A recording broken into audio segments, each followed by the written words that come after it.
So this is geometric rotations. There are three things we need for rotations. We need to understand what they are in general. A transformation that turns the plane through a given angle around a given point.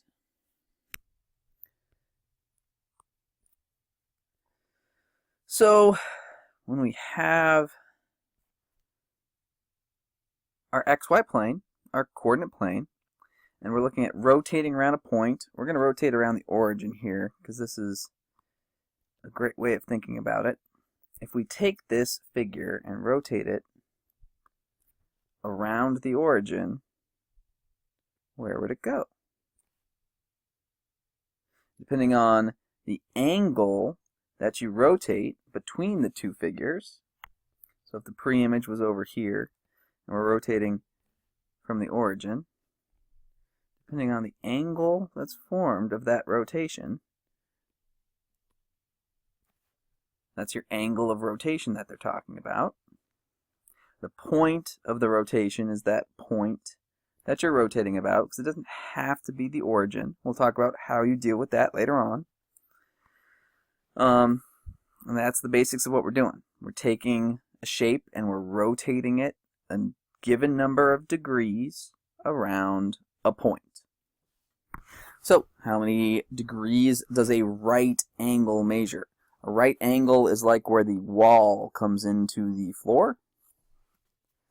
We usually put a little right angle box in there. That's going to be our label for pictures when we have right angles. And they measure 90 degrees.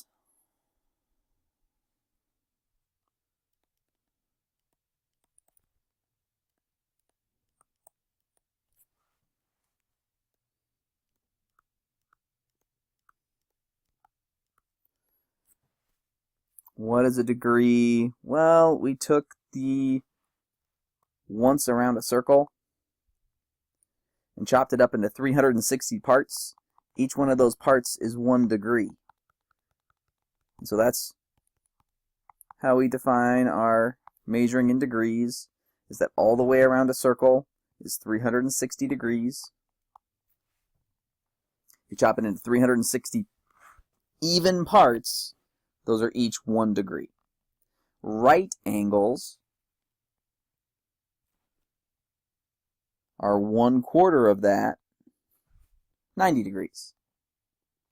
They look like where corners are made, is how people often think of this. Where two walls come together is usually a right angle. They look like the points of rectangles and squares.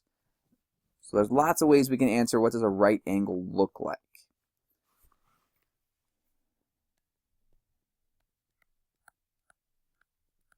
A corner, it's a right angle.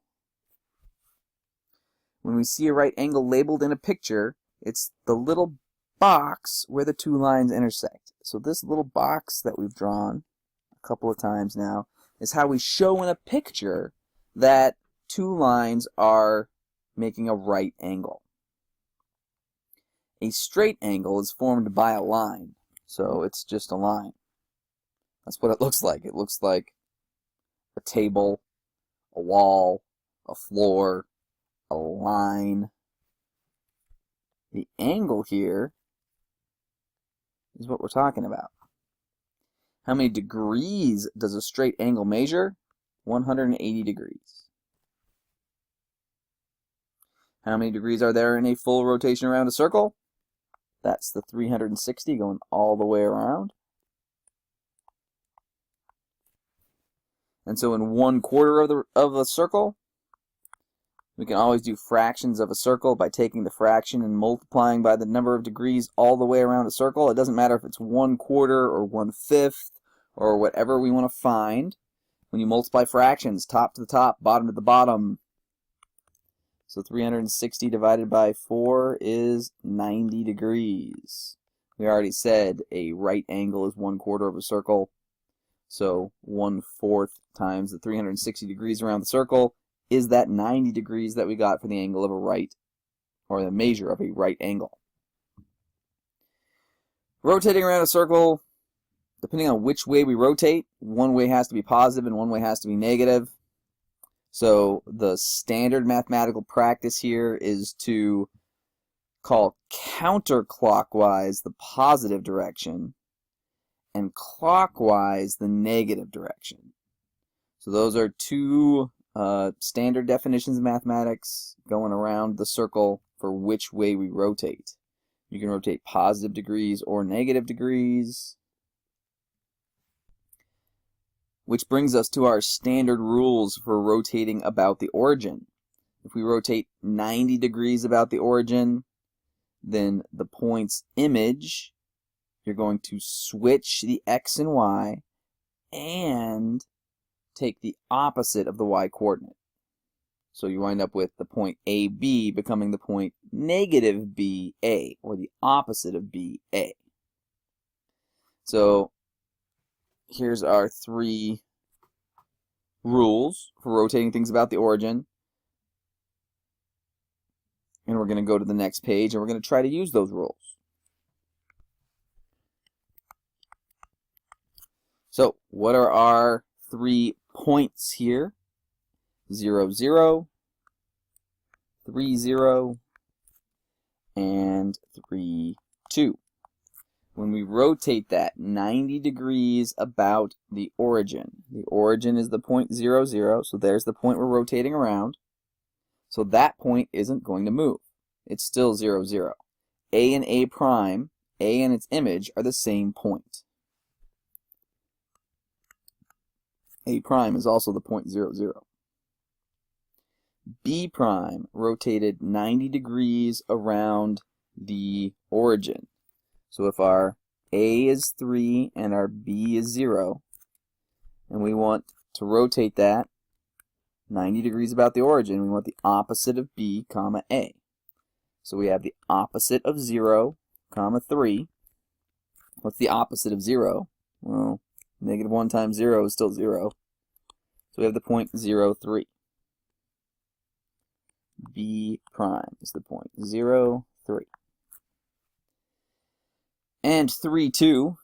So if A is 3 and B is 2, and we want the opposite of B, comma A, then we have the opposite of positive 2 is negative 2, comma 3. Negative 2, 3. C prime.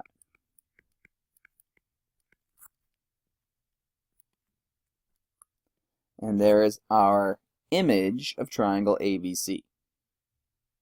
Rotated 90 degrees about the origin. So we'll do one more example here, rotating 180 degrees about the origin.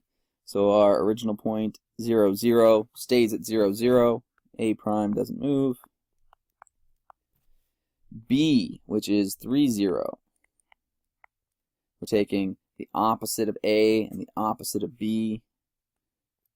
So negative A, negative B is how we rotate this 180 degrees.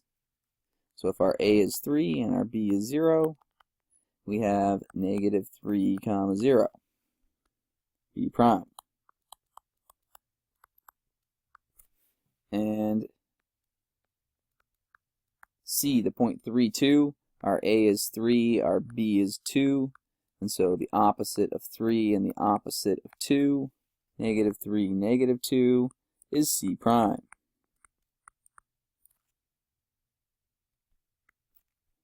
And there is our image of triangle ABC. Rotated 180 degrees about the origin. So, the reason why we use those 3 rules are because they give us very definitive ways to find our new points so that we can rotate any shape we want around the origin. But we don't always rotate around the origin. So what happens when we rotate around other points? Now there's lots of different ways to do this, and you're welcome to find a different explanation of this. I listed out a couple of the different methods. A lot of people can just look at it and rotate correctly. Redrawing the origin at the point of rotation.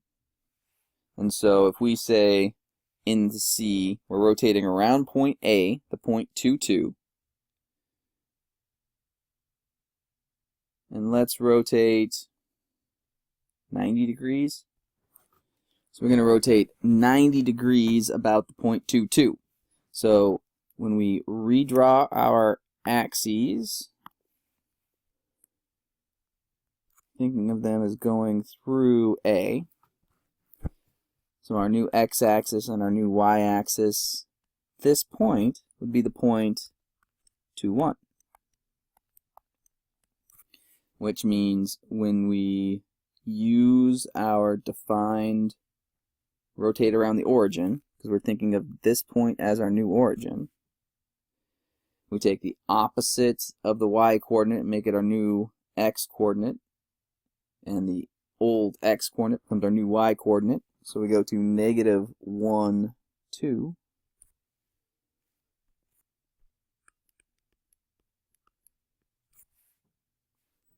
That's what the A is 2 and the B is 1, and then switching it to negative B comma A for rotating it around 90 degrees. It's negative 1, 2. So 3, 1 becomes negative 1, 3. 4, 2 becomes negative 2, 4. 4. So on and so forth, progressing around to get our image rotated 90 degrees around the point 2, 2.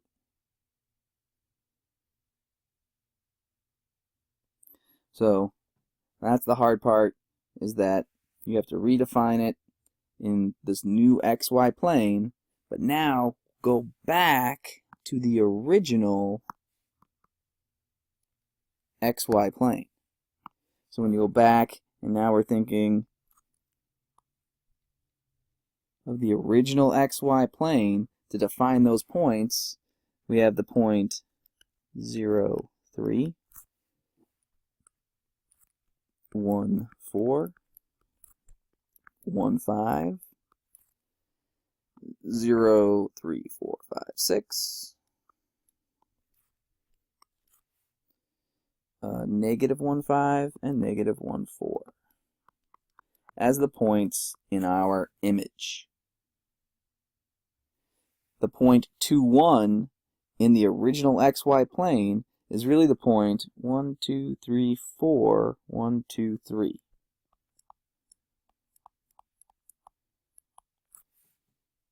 That point is the point that rotated 90 degrees around the point 2, 2 to get to the point 1, 4.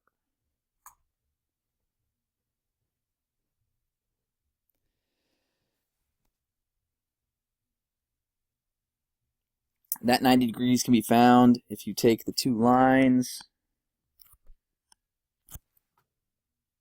That should be a right angle that those two lines form there.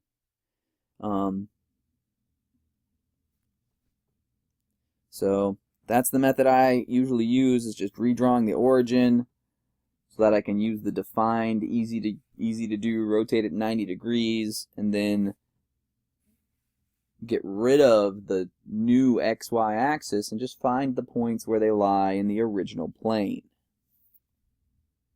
Alright, so that was 15 minutes. Try some of the problems for this set, because we won't have as long to be working on them tomorrow. Rotating things 90, 180, and 270 degrees around the origin and other points. Lots of fun rotating things, something we want to have thought about before you come to class tomorrow, please.